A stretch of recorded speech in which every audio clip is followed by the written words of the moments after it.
മറ്റൊരു പ്രധാന വാർത്തയിലേക്ക് ബില്ലുകളിൽ തീരുമാനമെടുക്കുന്നതിൽ രാഷ്ട്രപതിക്കും ഗവർണർക്കും സമയപരിധി നിശ്ചയിച്ച സുപ്രീം കോടതി വിധിയിൽ ഇപ്പോൾ സുപ്രീം കോടതി തന്നെ കൂടുതൽ വ്യക്തത വരുത്തുകയാണ്. ഭരണഘടനാ ബെഞ്ചാണ് ഇപ്പോൾ ഇതിൽ വ്യക്തത വരുത്തുന്നത്. Chief justice B R. Gavai, justice Suryakant, Vikramnath, P S. Narasimha, A S. Chandurkar എന്നിവർ അടങ്ങുന്ന ഭരണഘടനാ ബെഞ്ച് രാഷ്ട്രപതി നൽകിയ 14 വിഷയങ്ങളിലെ റഫറൻസിനുള്ള വ്യക്തതയാണ് വരുത്തിക്കൊണ്ടിരിക്കുന്നത്.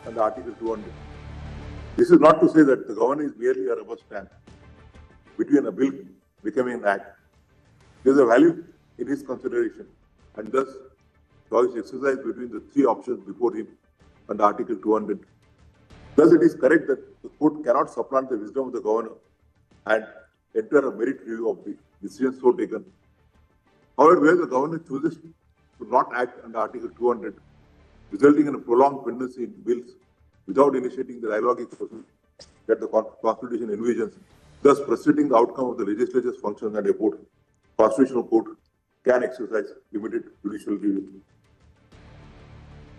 Courts are empowered to grant a form of limited direction to the governor to take action. The court can, after being satisfied from a perusal of the record on what has transpired, can issue a limited direction to the governor to act under Article 200 within a reasonable time limit, without making any observations on the merits of the exercise of discretion.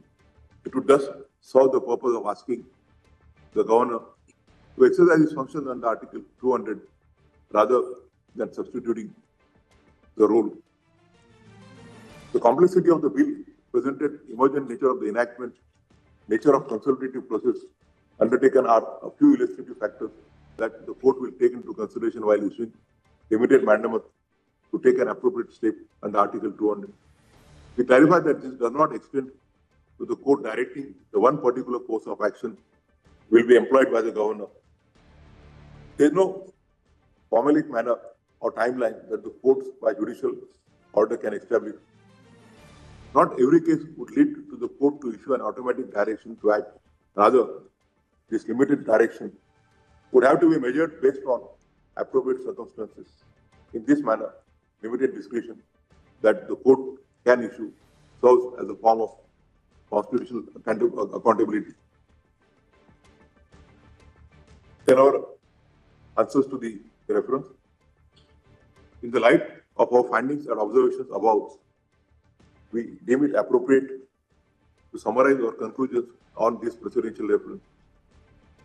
The governor has three constitutional options before him under Article 200, namely to assent, reserve the bill for consideration of the president, or withhold assent and return the bill to the legislature with comments. The first proviso to Article 200 is bound with the substantive part of the provision and restricts the existing option rather than offering a fourth option. Pertinently, the third option, to withhold assent and return with comments, is only available to the governor when it is not a money bill. The governor enjoys discretion in choosing from these three constitutional options and is not bound by the aid and advice of the Council of Ministers while exercising his function under Article 200. The discharge of the governor's function under Article 200 is not justiciable. The court cannot enter into a merit review of the decision so taken. However, a glaring circumstance of inaction that is prolonged, unexplained, and indefinite, the court can issue a limited mandamus for the governor to discharge his function under Article 200 within a reasonable time period without making any observation on the merits of the exercise of the discretion. Article 361 of the Constitution is an absolute bar on judicial review in relation to personally subjecting the governor to judicial proceedings. However, it cannot be relied upon to negate the limited scope of judicial review, and this court is empowered to exercise in situations of prolonged inaction by the governor under Article 200. It is clarified that while the governor continues to enjoy personal immunity, the constitutional office of the governor is subject to the jurisdiction of this court. In the absence of constitutionally prescribed time limits and the manner of exercise of power by the governor, it would not be appropriate for this court വളരെ പ്രധാനപ്പെട്ട നിർദ്ദേശങ്ങൾ തന്നെയാണ് ഇപ്പോൾ supreme കോടതിയുടെ ഭാഗത്ത് നിന്നുണ്ടാകുന്നത്. ഭരണഘടനാ bench രാഷ്ട്രപതിയുടെ റഫറൻസിന്മേൽ കൂടുതൽ വ്യക്തത വരുത്തുകയാണ്. കോടതി ആവർത്തിച്ച് പറയുന്നത് ഗവർണറെ സംബന്ധിച്ചിടത്തോളം അനിശ്ചിതകാലത്തേക്ക് ബില്ലുകൾ ഹോൾഡ് ചെയ്യുക എന്നത് സാധ്യമാകുന്ന ഒന്നല്ല. ഒന്നുകിൽ ഈ ബില്ല് അതായത് നിയമസഭ പാസാക്കിയിട്ടുള്ള ബില്ലുകൾ ഗവർണർ അംഗീകരിക്കുക, അതല്ല എങ്കിൽ രാഷ്ട്രപതിക്ക് അയക്കുക, അതുമല്ല എങ്കിൽ ഈ ബില്ല് തിരിച്ച് നിയമസഭയ്ക്ക് അയക്കുക.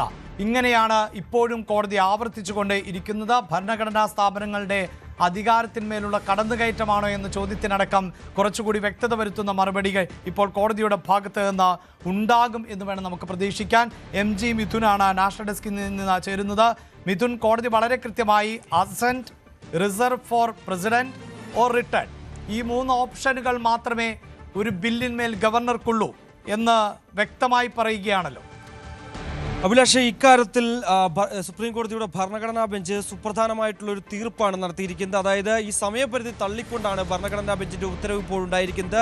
സമയപരിധി, അതായത് 2 അംഗ ബെഞ്ചായിരുന്നു ഇത്തരത്തിൽ സമയപരിധി നിശ്ചയിച്ചുകൊണ്ടുള്ള ഉത്തരവിറക്കുകയും അത് പ്രത്യേകിച്ച് തമിഴ്നാടിന്റെ ഈ ഒരു ഹർജി പരിഗണിക്കുകയായിരുന്നു. ഇത്തരത്തിലുള്ള സുപ്രധാന തീരുമാനം 2 അംഗ ബെഞ്ച് കൈക്കൊള്ളുകയും ചെയ്ത് ആ തീരുമാനം ഇപ്പോൾ തള്ളുന്നുണ്ട്. മറ്റൊന്ന്, ഗവർണർമാരെ സംബന്ധിച്ച് വലിയ തിരിച്ചടി തന്നെയാണ് ഇപ്പോഴത്തെ ഈ കോടതിയുടെ പരാമർശം എന്നുള്ളത് തന്നെയാണ്. അതായത് പല കാര്യങ്ങൾ ഈ വിഷയവുമായി ബന്ധപ്പെട്ട് സുപ്രീം കോടതിയുടെ ഭരണഘടനാ ബെഞ്ച് ചൂണ്ടിക്കാണിക്കുന്നുണ്ട്. അതായത് ഈ ബില്ലുകൾ പിടിച്ചുവെക്കാൻ ഫെഡറൽ തത്വത്തിന് എതിരായിട്ടുള്ള ഒരു നടപടിയാണ്. ഒപ്പം തന്നെ നിയമസഭയുമായി ആശയവിനിമയം വേണം, അത് ചർച്ച ചെയ്ത് പരിഹാരം കാണണം എന്നുള്ള നിർദ്ദേശം സുപ്രീം കോടതിയുടെ ഭരണഘടനാ ബെഞ്ച് മുന്നോട്ട് വെക്കുന്നു.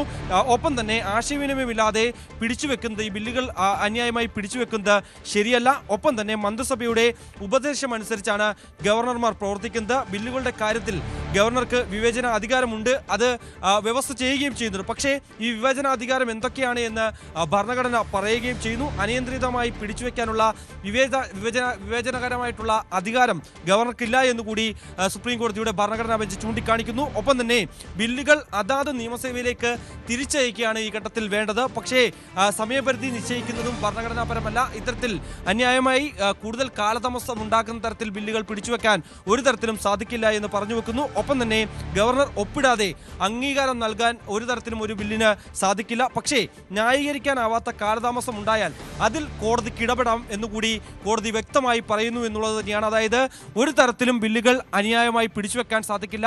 കൂടുതൽ കാലതാമസം ഉണ്ടായാൽ അതിൽ സുപ്രീം കോടതി തന്നെ ഇടപെടുമെന്ന് കൂടി ഈ ഒരു റഫറൻസിന്മേലുള്ള മറുപടി എന്ന രീതിയിൽ ഈ ഒരു തീർപ്പ് കൽപ്പിച്ചുകൊണ്ട് ഇപ്പോൾ